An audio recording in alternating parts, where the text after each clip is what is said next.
Good morning, and we're in chapter 3. And remember, Ruth has gone out to glean in the fields of Boaz.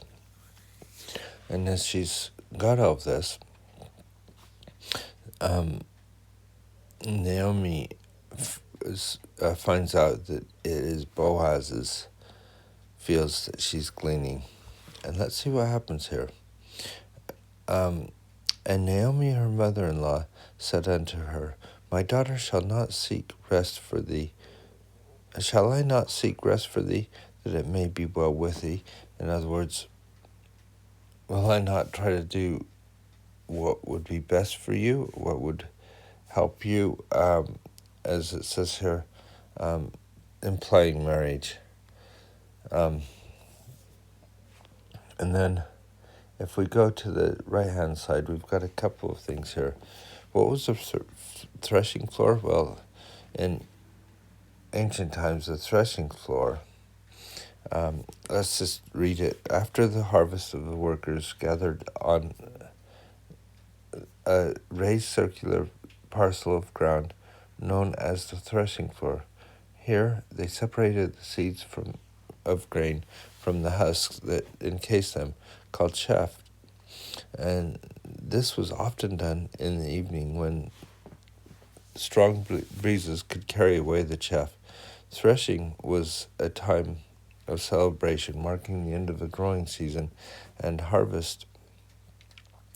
The owner of the field would often stay in the threshing floor overnight to protect the harvest from thieves. So this is important that we know that. Because why did Naomi instruct Ruth to lay at the feet of Boaz? This is another reason why, how it works that they're both there.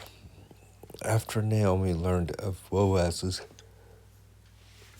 kindness towards Ruth and recognized him as a potential redeemer, Naomi encouraged Ruth to seek marriage from him. Following Naomi's instructions, Ruth lay at the feet of Boaz while he was sleeping on the threshing floor.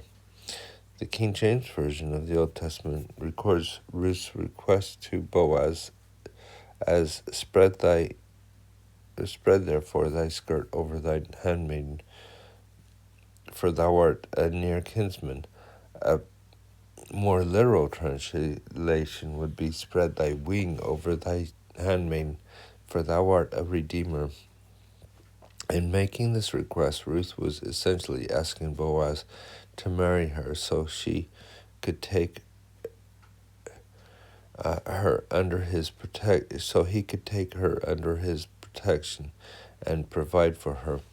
And I think this pulls out something that you don't get from the other reading, and that spread thy wing. And that when I was thinking about it, I was thinking about when the Savior said, how many times have I gathered thee like a hen gathereth her chicken under her wing. So the Redeemer, using that same symbolism of gathering under the wing, and he also uses the symbolism of marriage between the church and him. I just think it's, if you look for the symbolism, it's there. Boaz has a lot of symbolism of Christ in many ways. Now is not Boaz our kindred, with whose maidens thou wast? Behold, he winnoweth barley tonight in the threshing floor. So winnoweth means taking off the husks and things. We often hear about winnowing down. That means getting rid of the stuff that you shouldn't need. Wash thyself therefore, and anoint thee, and put thy raiment upon thee, and get thee down to the floor. That's the threshing floor. But make not thyself known unto the man until he shall have done eating and drinking. And it shall be when he lie down, that thou shalt mark the place where he shall lie. And thou shalt go in and uncover his feet, and lay thee down, and he will tell thee what thou shalt do. So this is more complex than I could go into. In other words, there is this almost a ritual of what is happening here. And she said unto her, all that thou sayest I will do. She went down to the threshing floor and did according to all that her mother-in-law bade her. And when Boaz had eaten and drunk, and his heart was merry, he went to lie down at the end of the heap of the corn. Remember, he's there to protect what is his. And she came softly and uncovered his feet and laid her down. Now, I'm not sure the uncovering of the feet completely, because we haven't been explained that, but this was an opportunity for her to show a kindness to him. I guess it's sort of like we would say tucking him in or something like that. That's what I get from him. And it came to pass that at midnight the man was afraid. Now, why was he afraid? Well, maybe because he sensed that somebody was there, and he was there to protect stuff, the corn or the barley, and then find out somebody else is there. And he turned himself, and behold, a woman lay at his feet. I think also that this is showing that she's willing to be there, even if it's going to be dangerous, because if there might be somebody that comes, I'm sure it doesn't happen all the time, but that's why he's there, is to protect his property. If somebody comes, she would be there in the line of fire too. And he said, who art thou? And she answered, I am Ruth, thine handmaiden. Spread therefore thy skirt over thine handmaiden, for thou art a near kinsman.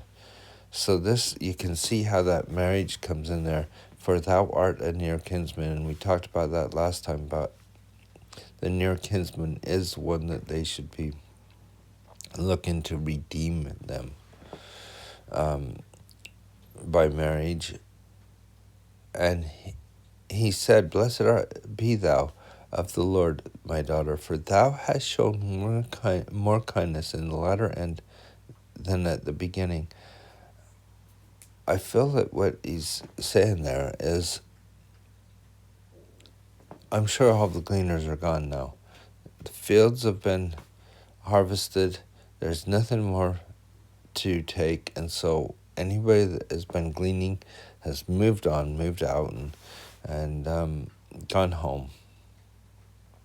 But here she is at his feet and still there.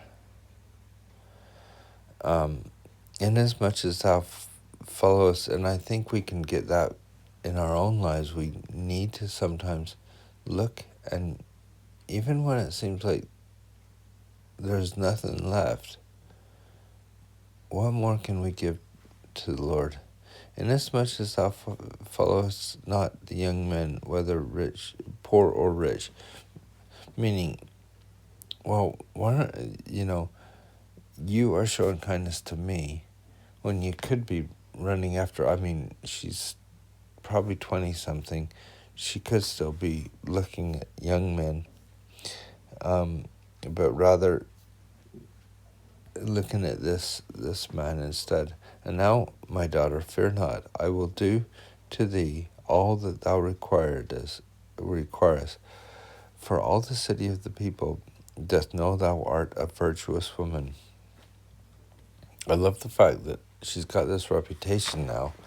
Remember, this isn't just 1 day or 2 days. This is the harvest season that she's been there. Now it is true that I am a near kinsman, albeit there is a kinsman nearer than I. Tarry this night, and it shall be in the morning, if he will perform unto thee the part of the kinsman. So he's already got this, knows who's closer and who should be next in line, you might say. Let him do the kinsman part, but if he will not do the kinsman part, kinsman to thee, then will I do the part of a kinsman to thee. As the Lord liveth, lie down until the morning. And she lay at his feet until the morning. And she rose up before one could know another, meaning very early. And he said, let it not be known that a woman came to the into the floor. I found that funny because